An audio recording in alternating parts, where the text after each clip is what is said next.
Hi everyone, welcome to this new video where we are going to talk about binding in SwiftUI. In the previous video, we talked about states in the SwiftUI, so you can check out that video as well. Let's take a really simple example to see what binding is. So let's create a struct called player view, and that would be a view. And because it's a view, we have to provide a body for the view. So we create the body. And whatever we write inside this body is going to be displayed on the screen. And we will say we want to display plane. And to actually display this view, we have to set it as the live view of the playground. So for that, we will say playground page.current set live view, and we will pass our player view. And once we do that, you can see now our text playing is displayed on the screen on the right side. So we are displaying this text on the screen. So what we want to do is we want to have a button that will play pause, and depending on the state, we will show either playing or not playing. So let's have a state called is playing, and it will be false initially. So what we can do is, depending on this state is playing, if it's playing, we can say, if it's playing, we can say playing, and if it's not playing, we'll say not playing. As you can see, is playing is currently false, so it's showing not playing. Now let's create a button to toggle this state is playing between is playing and not playing. So we will create a button. We'll take action and label. And in the label, and delete this.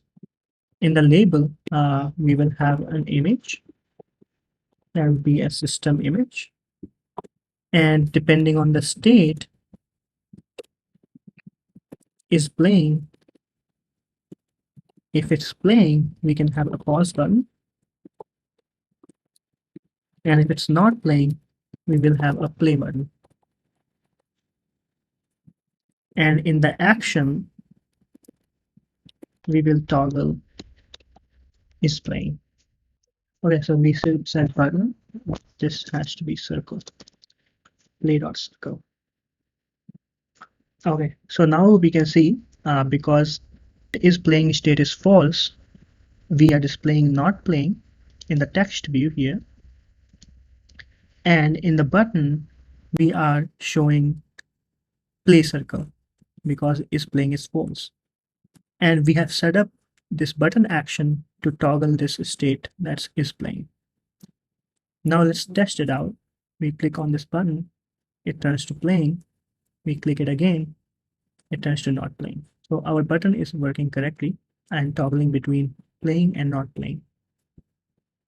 Now at this point in code, you realize that you want to have this button as a separate view because this body for the current player view is getting bigger and bigger.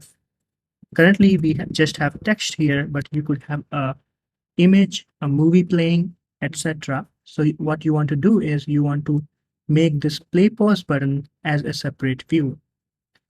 For doing that, what you could do is create another struct called play button that will also be a view, and it will have a body like player view, but here it will just have this button in its body. So I just copy pasted from the player view. Now player view is just this text view that shows playing or not playing. And we have made another view called play button that has this button. As you can see, because in the button we are using is playing state, what we need to do is copy this state here as well. So this view that is play button also has a state is playing that is initially false, and that is being used to toggle between the play and pause image. And as the action of the button, we are also toggling this is playing state in the play button view. Now, what you want to do is have a play button right here.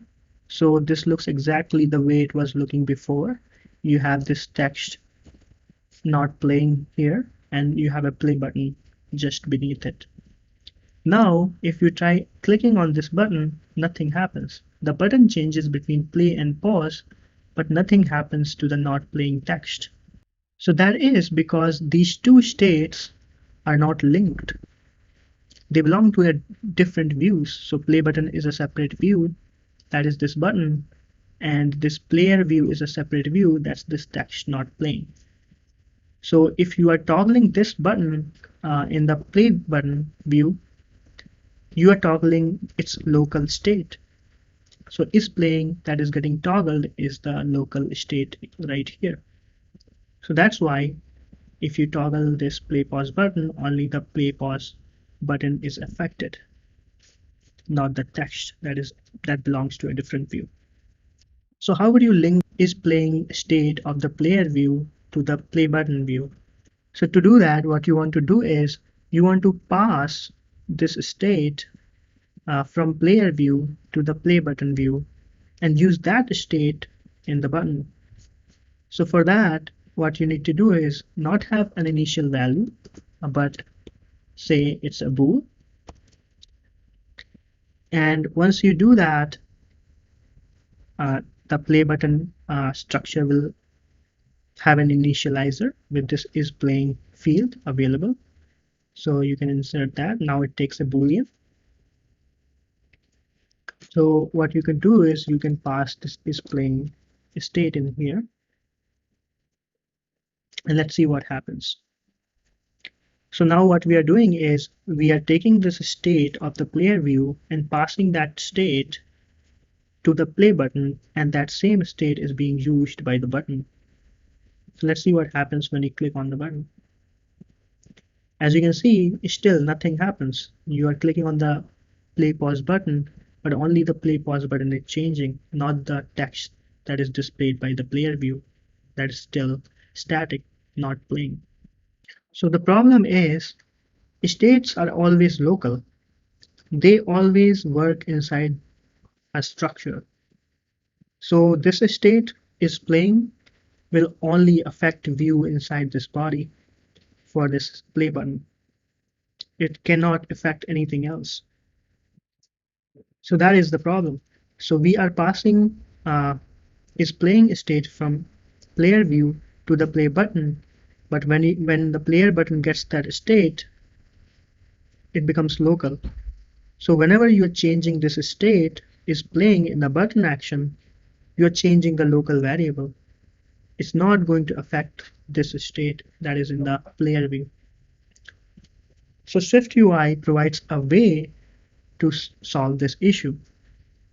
So instead of using state in the play button, you use binding. As you can see, now you get a compiler suggestion saying cannot convert value is playing of type bool to expected type binding bool. Use wrapper instead. Insert $. So when it was state here, it was okay to pass this state. But now play button structure takes a binding of type bool. So Swift provides a way to convert a state to a binding using a notation called $ in front of the variable. So in front of the is playing variable, we will append $. And what that does is it converts this state to the binding, and this binding can be passed to the play button because play button is taking a binding that is of type bool. Now let's try to press this button and see what happens. So as you can see, now we are pressing the play pause button and it's changing the player view.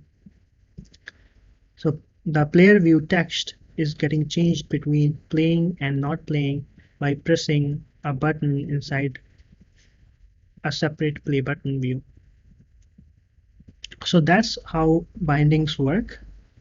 In essence, what's happening is you have made this state that is in the parent view of the play button as the source of truth.